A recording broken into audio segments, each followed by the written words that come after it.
What is going on, everybody, and welcome to another video. Today we're checking out Geography Now India. You guys really like these videos. We've done Denmark, we've done Finland, which was yesterday. Today we're going to do India. I'll try and do like one of these a day as one of the 3 uploads. I might go back to 2 uploads depending, I don't know, but 3 for the moment. And yeah, today we're doing India. Someone suggested Sweden, but unfortunately I looked and they haven't done Sweden yet, so we can't do Sweden. But yeah, you guys suggest if you want to see more Geography Now videos, put the countries you want to see in the comments, or if you just want to see something else, suggest it in the comments as well, and subscribe, of course, so you never miss a video. But yeah, let's go and learn all about India. This is a long one, ladies and gentlemen. This is a very, very long one. So don't expect me to talk too much. I'll chime in when I need to, and we'll discuss it at the end. So let's get into this. So, we have finally encroached upon the giant India. Some of you have been waiting a long time for this episode. I'm just gonna say straight up, you all know India is incredibly complex and diverse. Even Indians have trouble understanding their own country. Obviously, I won't be able to scratch even the surface in this episode, but I'll try my best. A lot of you Indian geography peeps have helped me along the way, so thank you, and without further ado, let's begin. It's time to learn geography now! Hey everybody, I'm your host Barbie. This place doesn't even need much of an introduction. Everybody has heard of India. It's big, it's loud, it's colorful, and most importantly, it has a plethora of confusing territorial anomalies that I just can't wait to cover. Here we go. There's an old saying, India is a place where everyone is in a hurry, but no one is ever on time. First of all, India is located in South Asia, right on the Indian and Arabian Seas and the Bay of Bengal, bordered by 6 other countries, so close to 7, but that land bridge between Sri Lanka got wiped away like 600 years ago by a cyclone. India is divided into 29 states and 7 union territories, with the capital New Delhi, which acts as its own administrative unit, located in the capital territory. Keep in mind, New Delhi is actually just the name of one of the districts in the capital territory, made up of 11. The largest city, however, is actually Mumbai, with New Delhi, Bangalore or Bengaluru, and Hyderabad following after. However, the 4 busiest airports are Delhi Indira Gandhi International, Mumbai's Chhatrapati Shivaji International, Bengaluru's Kempe Gowda International, and Chennai International in the south. You know why I'm smiling. This is my favorite part of any episode we ever make. Territorial anomaly time. India is loaded with strange borders and deliciously complex demarcation lines. First of all, what exactly is a union territory? In the simplest way I can put this, union territories are places that are too distinct to be incorporated into a state, but too small to have their own local governments. The first one, of course, is the Delhi National Capital Territory, where the capital lies. Chandigarh is a post-independent city constructed to replace Lahore as the capital of the Punjab area after it was split up between India and Pakistan. Then you have the island territories, the smallest one, Lakshadweep, and the Andaman and Nicobar Islands. The Andaman Islands being home to one of the last uncontacted people groups on the planet, the Sentinelese tribe, who have been hostile to visitors and are therefore left alone, as well as the Nicobar Islands, which actually used to be a short-lived colony of Denmark. Finally, the 3 remaining territories are former European colony towns and ports. Dadra and Nagar Haveli, Daman and Diu, which are separated by about 200 kilometers across the Gulf of Khambat, and the most confusing union territory, the French-speaking Puducherry, which is actually split up between 4 district cities across India: Karikal, Mahe, Yanaon, and Pondicherry. Pondicherry is strange because it has 11 enclaves within the Tamil Nadu state. Oh, and in this area you can also find that experimental hippie-ish commune with a little bit of controversy. Look it up. Oh, and don't forget, here, the eastern states, also known as the 7 Sisters, are connected by this incredibly narrow 27-kilometer wide pathway known as the Siliguri Corridor. This pathway is like a crucial artery that completes the India puzzle. Or so you would think. Now let's discuss the juicy stuff. Now, in the China episode, I already talked about the disputed areas with India, such as Aksai Chin and Arunachal Pradesh, the latter pretty much just belonging to India as it's almost completely inhabited and operated by Indians. So let's move to the other disputes. Now, as of 2015, the Bangladesh episode is already outdated, as India and Bangladesh have finally come to an agreement over the frighteningly complex former enclave-exclave dispute. In the end, India only lost about 40 square kilometers of land to Bangladesh, and now only a few enclaves and exclaves exist. Now let's head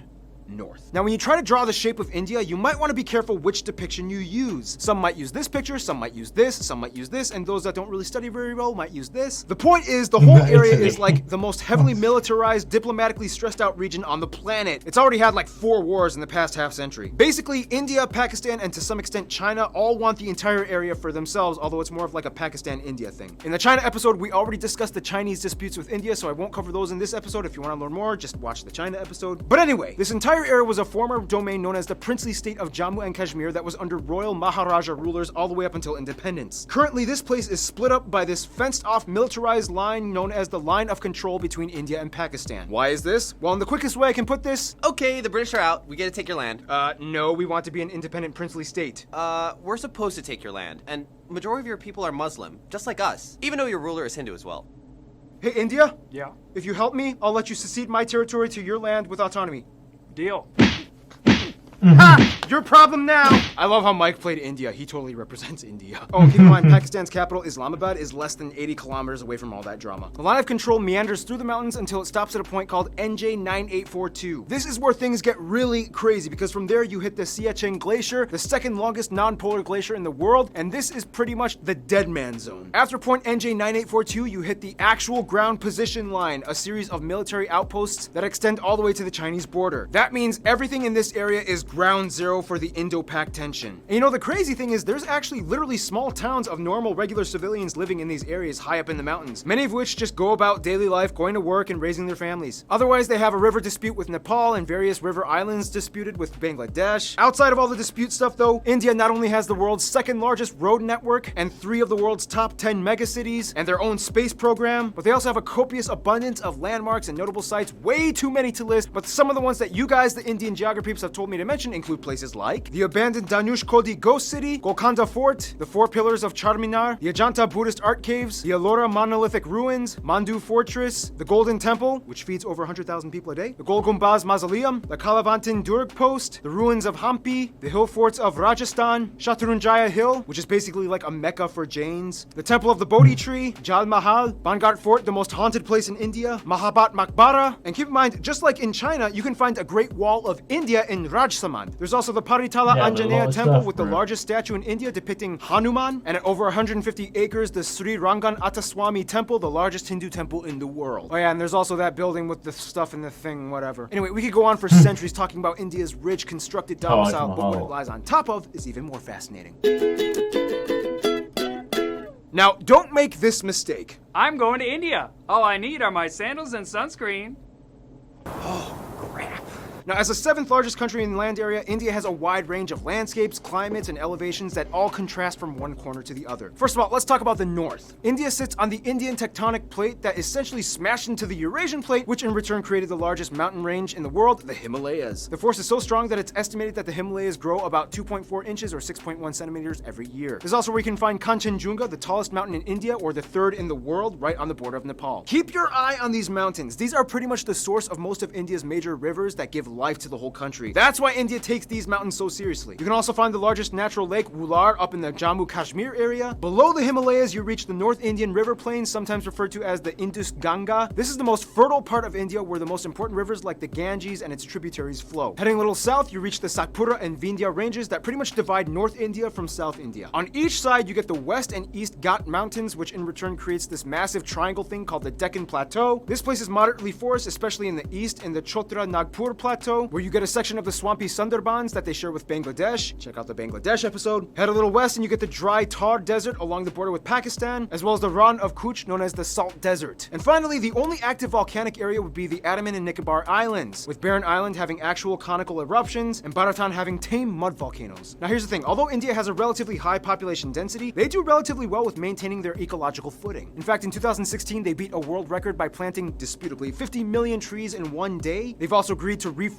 about 12% of their country by 2030. The most heavily forested area being the 7 sister states in East India. Now, one of the factors that contributes to this would be the fact that India has the lowest meat consumption in the world, with the highest population percentage of vegetarians at around 40%, most of whom are lacto-vegetarians that consume milk products. By the way, in India, when buying groceries, this label means vegetarian and this one means not vegetarian. Nonetheless, the remainder of the population does typically eat some kind of animal protein, mostly in the forms of seafood or chicken, but almost never beef or pork unless if you are part of the Muslim or Christian minorities scattered throughout the West and East areas. Now, let's talk about the role of cattle, shall we? India has more cattle and livestock than anywhere else in the world at around 330 million. And it's interesting because since they have prevalent Hindu traditions, the killing of cows is illegal in many of the states except for a few, and each state has varying degrees of punishment for committing intentional cow slaughter. Keyword intentional. Cows accidentally get hit by cars all the time. Once a cow is too old to produce milk, it typically is released into the open to die naturally in the wild, ideally. Nonetheless, male cattle get it much worse, as they are deemed as kind of useless tourists. Some places use them as draft animals for labor, some religious sects use them as sacrifices, but otherwise they are typically sold to the underground market for beef or hides. To this day, there are about 6 times as many female cows as male cattle in India, so that means, yeah, something's happening to the males. Nonetheless, India does have the 3rd highest carbon emission rate after China and the US, 4th if you consider the EU. However, emission per capita, they rank pretty low at only about 2 kilotons per person. Contrast that with Qatar at about 40. There are 94 national parks, 501 animal sanctuaries across the country where you can find some of the national animals like the peacock, the Ganges River dolphin, the king cobra, the Indian elephant, and the highest population of Bengal tigers in the world, which are all highly protected. India also has the most irrigated land in the world, which allows them to become the #1 producer of multiple products like millet, bananas, lemons, limes, mangoes, ginger, chickpeas, milk, butter, fennel, jute, and about 75% of the world's spices alone come from India. Speaking of which, food! Typically you can find the staples roti, chapati, and naan in the north, idli and dosa in the south, and everybody eats rice. The more commonly commercialized Indian foods that we in the West grew up knowing, like samosas, tikka masala, tandooris, and my favorite Indian dish, palak paneer, these usually come from the northern regions of India. Seriously, India, you took spinach and made it fat. I love you guys! Otherwise, the West is mostly known for their chutneys and pickled foods, as well as beef, since there's a high number of Muslims and Christians. The South uses a lot more coconut and has some of the best curries like poriyals, sambras, rasams, and tutus. And the East is known for having the best desserts like peda, mishti doi, rasgulla, or shondesh. Speaking of which, India is so diverse and complex that sometimes even Indian people need translators when going to different states. It's about to get 10 times more confusing in about 3, 2, 1. Shashti Tharoor once said, "In India, we celebrate the commonality of major differences. We are a land of belonging rather than blood." First of all, India has a population of about 1.3 billion people and is the 2nd most populous country in the world after China, with about 18% of the world's population. About 72% of the country is Indo-Aryan and a quarter are Dravidian, and the majority of the remainder are Mongoloid, Asian, and other people groups. They also use the Indian rupee as their currency, they use the type C, D, and M plug outlets, and they drive on the left side of the road. By the way, technically it's illegal for these banknotes to leave the country, but you guys have sent me a lot of them for fan mail for Fan Friday videos, so I don't want to go to jail again. Left side of the road. So they drive the same as us in the UK. Okay. Now keep in mind, those statistics that I just mentioned are incredibly generalized. Of the Indo-Aryan and Dravidian communities, there are about 2,000 different ethno-linguistic people groups in India, with about 645 district indigenous tribes, 52 major ones. So obviously we can't cover them all, but what we do know is that the north is very different from the south. For one, the north mostly speaks in languages that are all related to the Indo-Aryan branch, with languages like Hindi, Bengali, Punjabi, and Gujarati, whereas the south speaks a completely unintelligible Dravidian branch, with languages like Tamil, Telugu, Malayalam, and Kannada. Canada. Otherwise, there's also pockets of Sino-Tibetan and Austroasiatic languages spoken in the far north and east. Wait, so how do they all, like, communicate with each other? Great question. Although India does not have an official language, there are 22 recognized national languages, and of these, 2 are the most prevalent, taught in schools and used by government officials, Hindi and English. And very often, these two are like mixed mid-sentence. It's weird. Don't be surprised if you hear someone speaking Hindi and then suddenly finishing off in English. It's like, and I was like, what this? And I was like trying to, like, why are you even trying to do that? I know, right?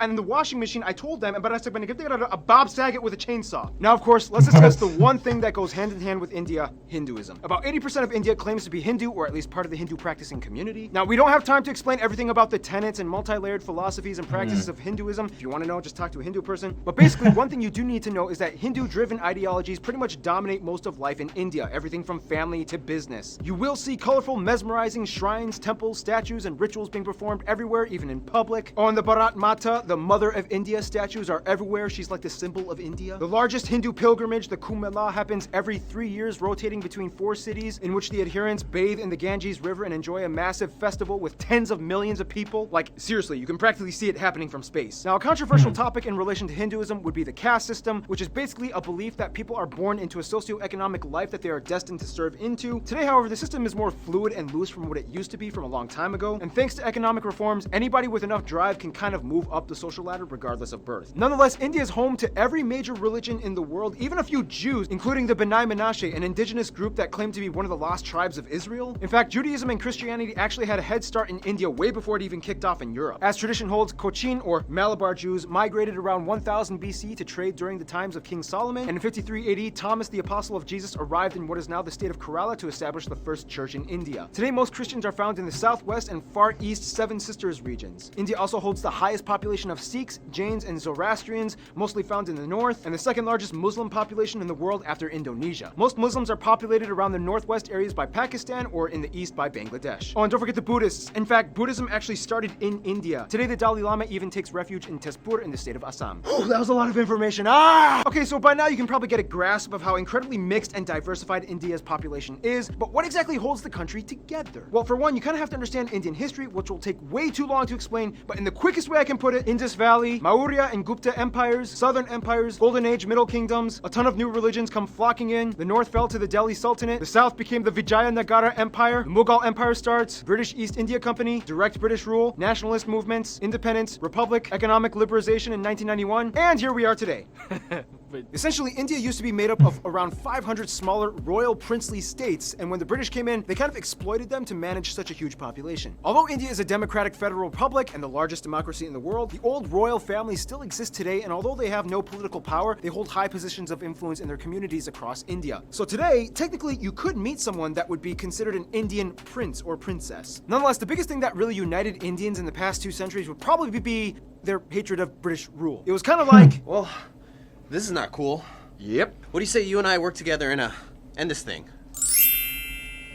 Essentially, one good thing you could say that came out of imperialism was that it kind of stopped all the internal squabbling and unified the groups towards one common goal, to get rid of imperialism. Today, Indians are just proud to be Indian. I mean, a Tamil soccer player can get cheered on by a Rajasthani, a Punjabi pop star can sell out tickets in Orissa. Speaking of which, all Indians love movies and music. India has the second largest film industry in terms of volume, pumping out nearly 2,000 films per year. Surprisingly, Nigeria pumps out more. However, the box office revenues gross out Have at you only about seen $2 the billion Nollywood films, annually though? compared to Hollywood at over 10 billion, but still, it's impressive. And keep in mind, it's not just Bollywood, but it's also Tollywood, Gollywood, Collywood, Pollywood, and so on. There's like 20 different woods in India. Oh, and like every movie in India has at least one scene where everybody breaks out in song, and there's almost always a happy ending. Unfortunately, the mainstream... One quick side note. When I was on the bus on the way to school, there was a dude, I don't know if he was Indian, but he was watching one of these films. He was watching one of these Bollywood films with all the dancing in it. And he's got his phone on the bus. And I think, like, not to be thingy, but I think he was disabled in a way because the way he was acting, like, you could tell there was something a bit wrong with him. But, like, he was watching it and he was singing it and he was dancing on the bus along with his film. And then, I mean, you could see he wasn't all there, if you know what I mean, but it was still a funny sight to see. The guy was so excited to be watching this film, but let's continue. Media has also put an aesthetic strain on many of the people, as it's almost become an obsession to be light or fair-skinned, causing people to go so far as to buy skin bleaching products. I mean, there's a Some lot other of places controversies like that. include things like illiteracy being an issue in many parts of the country, especially in the rural areas. But I mean, come on, when your country has literally hundreds of different writing systems, go figure. I mean, give them a break. Also, many of you guys, the Indian geography have asked me to bring awareness to the fact that India does unfortunately have some of the highest rates of human trafficking and child slavery. The government is trying to crack down, and culture is slowly being reformed, but for now, it's a sad reality. Another pause quickly. I heard in India you can just literally be kidnapped on the street. Like, kids, if they just go to the shop by themselves, they can just get kidnapped or stuff like that, and it happens a lot. That still does exist. Hey, here at GN, we talk about the good and the bad. I'm just saying. Otherwise, sports do definitely tie everyone together as well, especially cricket, the national sport. Even though they also used to do really well in field hockey. India also has a lot of their own indigenous sports like Dopkel in Assam, bull racing in Kerala, Insuknar, rod pushing in Mizoram, and Malakamba, the strange pole yoga gymnastics thing in the south. Otherwise, some notable people from India or of Indian descent might include people like Siddhartha Gautama or the Buddha, Mahavir, Ashoka the Great, Prithviraj Chauhan, Aurangzeb, Shivaji of the Maratha Empire, Mohandas or Mahatma Gandhi, Indira Gandhi, Subhash Chandra Bose, Jawaharlal Nehru, Rabindranath Tagore, C.V. Raman, Satyendra Nath Bose, Bhagat Singh, Dr. APJ Abdul Kalam, Shah Rukh Khan, Amitabh Bachchan, Amir Khan, Salman Khan, Priyana Chopra, Ben Kingsley, Sundar Pichai, Satya Narayana Nadella, A.R. Rahman, Sachin Tendulkar, and Mahendra Singh Dhoni. There's also literally millions of other famous people I missed out on. If you want to mention them, please, there's a comment section below. Use it. In the meantime, we gotta finish this info marathon, shall we? Now, no surprise, India is huge and therefore has a huge international outreach when it comes to diplomacy. To almost everyone, except their immediate neighbors. First of all, Yes. countries with large population percentages of Hindus and Indians like Fiji, Guyana, Suriname, Trinidad and Tobago, Mauritius, and Malaysia typically stay close to India's roster of go-to friends. They enjoy cordial relations with trade. Now, the UK may have left on a sour note, but they still have a lot of ties to their former colonizer in terms of business and tourism. India is still part of the Commonwealth, not Commonwealth realm, there's a difference, and the UK has over 1.5 million citizens of Indian descent. As mentioned in the China episode, China is kind of like India's "I'm only here to do business with you and nothing else" friend, as drama still hasn't subsided in regards to the territory conflicts. Now, when it comes to the US, things started kind of sour back in the 70s during the Indo-Pak War of 1971, when the US sided with Pakistan, their arch nemesis. Today, relations have cooled off. Mostly, the US supports India's move towards democracy and is a key ally in the military conflicts in the Middle East. When it comes to their best friends, however, most of the Indians I talked to have said Russia and Bhutan. Russia because during the Indo-Pak Wars, Russia came in and supported them, and ever since then, each country has held a high position of respect for the other, especially as global superpowers. Bhutan and India signed a treaty of friendship almost immediately after independence. The two countries have shared interests and a currency-pegged system as well. Bhutan even supported the annexation of their cousins in the Sikkim state into India, as it gave a nice buffer of land from China's stake to their claim. In conclusion, you will not find anywhere else on Earth like India. Thousands and millions of people inhabiting a colorful, majestic, green, slightly gritty at times slab of Earth, blessed and cursed in so many ways, yet wonderfully harmonized, mostly in a unity unlike anywhere else. In the end, that's India. Stay tuned, This Indonesia is coming up next. Have like a ton of really bad puns that he just decides to recite off at the end of videos. Done it in the Finland one as well. Like, I have some bad ones, but those are bad. But yeah, India looks very interesting. I've heard a lot about India. Just I don't know, like I learned a lot from this video, but in terms of certain things you hear of from India, obviously India is one of the like tech capitals of the world. I heard about them like launching stuff into space, of course. You know, the wildlife. I watched the Gordon Ramsay thing where he went and cooked different curries and stuff over there. And yeah, I knew about the cows and stuff.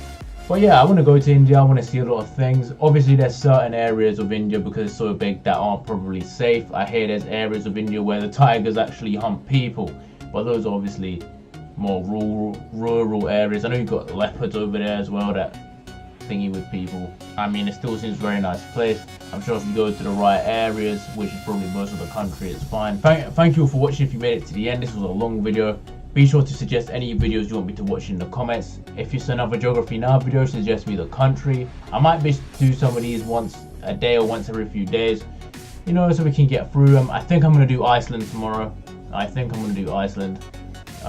you guys suggest me anything else, or we could do Pakistan or Indonesia, whatever. I don't, to be honest, those are the ones suggested. There's a lot of countries, man. You guys suggest what you want me to watch in the comments. Thank you all for watching if you made it to the end, and I'll see you all next time.